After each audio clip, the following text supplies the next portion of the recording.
So I'm going to tell you what the different types of agents are, whether or not you need one, what you should look for in an agent, where to go to look for agents, what you need in order to have an agent, how to apply to them, and just a little story time of how I ended up getting this to go for me. So the first thing that you have to do is decide why you need an agent. Not all illustrators need agents to be successful. I had a 6-figure career as an illustrator without ever having an agent.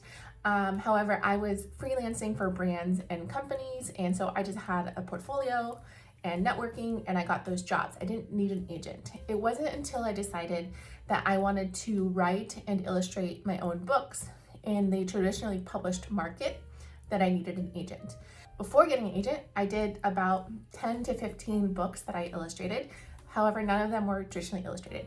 Many of them I did with brands, so it was like owned by their company and my name's not even on there, or I worked with a self-published author and it sold maybe like 5 copies or something, so they're not really broadly distributed. But I decided that I wanted to be traditionally published, but more importantly, that I wanted to write and illustrate my own stories. Although you can get work traditionally, I feel, without an agent necessarily, getting a book that you wrote published really does require an agent, because many publishers won't even look at your story unless you have an agent. So that is why I decided I needed an agent and took me down this journey. But let me help bring us back to what are agents, what do they do, do you need one? And if so, how do you get one? To start off, I think it's important to note that there are 2 different kinds of agents for illustrators. One is just called an illustration agent, and they take a higher percentage of your earnings, but they will represent you not just for books like children's illustration or book covers. They can also represent you for things like art that gets put on products. Like if you wanted to do art licensing and have your work at the dollar store or Target or whatever, they could get you those kind of deals, or like greeting cards and stuff like that. So they have a broader range of work that they can help you get and negotiate contracts for, etc. And they're not just books. For me, this wasn't necessarily what I wanted because they wouldn't represent me as an author, and I wanted to write. I already had a successful freelance career with many clients, so I didn't necessarily want to give up all of the projects and illustration work that I was giving and give them a percentage for it, because I had already built up a lot of work. And I don't want to share it, to be honest. And so the other kind of agent that you can get is a literary agent. So for my agency that I ended up with, they only represent me for traditionally published books. I think some literary agencies might represent you for all books, but for mine specifically, it's only traditionally published. And they can represent me as just an illustrator, or they can represent me as a author and illustrator, which is what this book is. It's only my name on it. Since many publishers will only pick up a manuscript and buy it from you if you are agented, I had to get an agent. The nice thing about literary agents is that they take a smaller percentage than illustration agents do. They represent you for less things. So it kind of makes sense. One thing that I will note is that many artists have this idea that if they're not getting any work, if they get an agent, suddenly they'll start getting work, and that's not always the case. It's really up to you to continue to promote yourself and put your work out there and use social media or networking to get gigs yourself, and they can help represent you, and you're kind of working as a team to build your brand and business. But don't expect that you can just like sit back and do nothing and they're gonna do everything for you and get work for you. It really is a team effort. Okay, before you go and get an agent, you have to make sure that you have a good portfolio. I definitely recommend that you have your dedicated website and not just like an Instagram or DeviantArt or something like that, but you have a website. There's plenty of places that you can make free websites. I personally use Wix because it's free and it's easy, but I know there's lots of other ones. It's not sponsored, that's just what I used. And make sure that you have work that showcases that you can show storytelling. So have at least 2 characters interacting, have a variety of emotions. Not everybody's like super happy all of the time. Show that you can show different moods, show that you can do full 2-page spreads, single pages, or little spots with like just the character without the background. Show a character in multiple different poses and that kind of thing to make sure that you are showcasing the skills that you will need to have in order to get work as a children's illustrator or illustrator, a book illustrator. If you want to be an author illustrator, then it's recommended that you have a book dummy, which is you'll have your portfolio and then you'll have your story and with the images, basically like a rough draft of what your final book would look like. But all of the images are just sketched except for maybe one or two that are full color. And you would use your portfolio and your book dummy to get a literary agent if you wanted to be an author illustrator, or just your portfolio if you just wanted to be an illustrator. I would like to encourage you that when you are searching for agents, that you don't just accept anyone or any agency. And the best piece of advice I feel like I was given was to think about when you get an agent like you're getting married, and that might be too dramatic. But for sure, think of them as your business partner. Like, would you feel comfortable having them be your business partner? Would you feel comfortable talking to them for hours? Would you feel comfortable with them controlling your future? You know what I mean? Like, I rely on my agent so much to protect me and help me craft my business, and it is beneficial for her and it is beneficial for me. But I wouldn't do that if I didn't have someone that I could really trust and have confidence in. So how do you actually go about getting an agent? So the thing that you're gonna need to do is you're gonna take that super amazing portfolio that we talked about and you're gonna have it in your little arsenal. The first thing you're gonna do is just go onto Google and type in illustration agents or literary agents or literary agencies or illustration agencies, and look for agencies that are representing the kind of work that you want to do. So if what you really want to do is like middle grade or adult romance novels, then make sure the agency does that and it's not like a children's book illustration agency, right? I want to do children's books, so I look for children's books agencies. All of these websites will somewhere have on there how to submit, and they will have submission guidelines, and they will be very specific and you will follow them very specifically. And I can tell you from years of having to review portfolios myself when I worked in-house and in studio, if you don't follow the basic guidelines of what is needed, it's gonna get thrown away immediately, because they're going through like hundreds of portfolios and submissions, and if you can't even follow directions, they're not gonna work with you. It doesn't matter how good your art is. So make sure you follow it to the T. Like, some of them might be like, in the subject line, write this, or give me a PDF with like 7 images, or send me your website, or put it in this email directly, but each image can only be 3 megabytes large, or whatever it is. They're very specific. So just make sure that you follow them very specifically. And it doesn't hurt to add a little note as a regards to why you like their agency specifically and what you're looking for and what makes you special. I've never been good at doing that. What?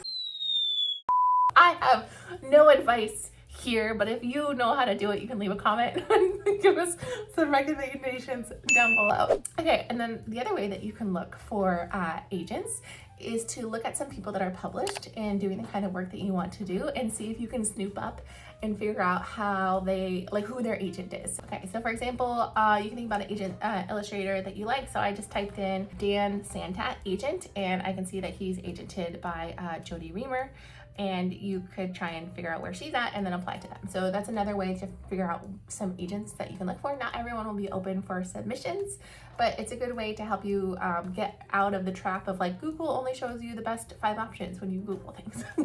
Okay, and then the next thing that you can do, aside from just looking online, and you can also go to the library, look at other children's book illustrators there, and then look at those ones online or LinkedIn. But I think the best next option is to meet people in person and to network face to face, which is scary, I know. So the best way to do that is to go to illustration events. I recommend the Society for Children's Book Writers and Illustrators if you're a children's book writer, but I'm pretty sure all the different types of books have conventions or events, and agents always go to those, as well as often editors or publishers go to that as well. So when I was getting my start, I went to some illustration events for the Society of Children's Book Writers and Illustrators in my location. So I think the very first one I went was in San Francisco, and it was like an Illustrators Day, which was really fun, and I got to like meet a bunch of other artists and get critique groups. And they always have agents there, and you can show them your work and get feedback if you sign up for it early enough. So that's a good way to network and meet other people and grow your little children's book writer, illustrator group, and to get more people that have looked and found stuff and to help each other. Like having a support group when you're going through this is really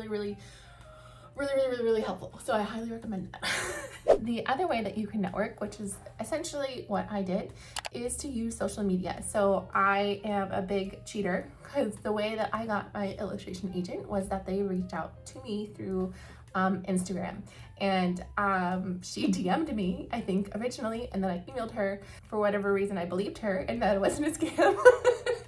What's actually funny is she emailed me, but it was as I was moving across country from California to Florida, and I was literally packing up my whole life and my toddlers.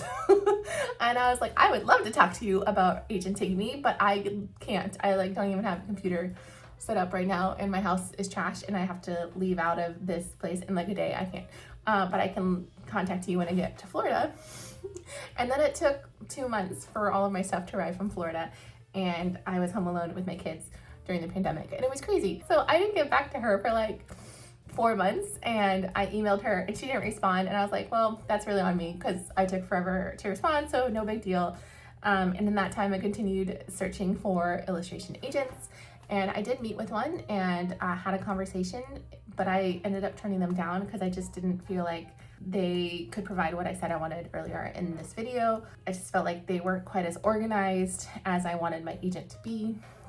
And then I think I turned that down, and like the next day, my agent, who's Jem, wrote to me and said, oh my God, your email was in my spam. And she had just found it, and she's like, I'm still interested in working with you. And I was like, I'm still interested in working with you. We met, and she already had liked my work from what I was posting on social media. And I told her I was also interested in being a writer. And since I had comics inside of my Instagram, like that I had been posting, she was like, yeah, I'm sure we could make that work too. So signed me up right away. And I honestly think I have the best agent in the universe. So thanks, Jem. But she's with Andrea Brown Literary Agency. She was able to get my book picked up really quickly, and she's super organized and negotiates so good and always has my back. So I'm very happy with having my agent, and I don't think I could have done this without her, for sure. If you're going to go the non-traditional route, I don't recommend that you do that, which is the way I did it. I do recommend that you apply and submit to agencies, and also promote yourself on social media. I do both. I think the reason I was successful was because I was doing both. And if you're posting on social media, here's the kind of things that I was posting. I was posting my comics. I was posting this character specifically when she found me. So it's kind of a good indicator that the thing that I wanted to make into a book was the thing that she originally saw and loved about my art. I think this one was even on my Instagram at the time. And so she could see a variety of characters and emotions and storytelling because of that's how I was posting. I was also using hashtags such as SCBWI and Kidlit and probably like illustration and stuff like that. And I always participate in Kidlit Postcard Day, which is I think the first Thursday of every month. And it was really big on Twitter at the time. And I was doing it on Instagram. I think they're doing it mostly on Blue Sky nowadays, but it can change and you can always just post it wherever. But that was the work that I was posting at the time that I was able to get. Okay, so let's say that you go the regular way to get an agent, which is applying to a bunch of and submitting to a bunch of agencies that you find on the internet. Please know that it might take quite a while for them to respond, and I wouldn't respond or necessarily send my portfolio again until it's been at least 3 months. And if I did send new art, it would be new art. I wouldn't send the same thing over and over again. I would definitely send new art. And it is recommended that you update your entire portfolio every year. So if you're in this phase of trying to get an agent, definitely just keep updating your work. I also really recommend that you get some sort of a critique group. Like I mentioned earlier, find other illustrators that have the same goal as you and are in a similar point in their career as you. So if you're looking for an agent and you have a portfolio ready, then find other people that are also looking for an agent and have their portfolios ready. Or if you've been published and you have 4 books out, but you just want some extra friends, and that's the same sort of level that you want from other people. This definitely helps to make sure that it's a balanced critique group. It'll be more rewarding for you and for them if you do that. Okay, so how about some resources? So one of the main ways that I researched about becoming a children's book illustrator was number 1, the Society for Children's Book Writers and Illustrators. They have a great community. They have tons of conferences and online resources. There's I think an annual fee for joining, but it's not too terrible. And if this is really what you want to do, it's worth the investment, in my opinion. The other resource that I personally really love, and I can actually give you guys an affiliate link because I asked them for an affiliate link because I love them so much, is the School for Visual Storytelling. And they also have a really great podcast called the 3-Point Perspective podcast. And I personally recommend that you go to their old podcasts, which were my favorite. And they have one specifically on like how to get an agent. Am I ready to get an agent? Like, what are the different types of agents? And listen to those. They're really wonderful. They also have a course specifically on children's books and how to get published, and even self-publishing if you want to do that instead. So I highly recommend all of their content. I hope this video was helpful, and wish you guys so much luck on your journeys to getting published. I have about 50 signed copies, and you can get this cute little exclusive print just for people who order the signed book. There's only 50 of these left, so hurry up and grab it if you want one.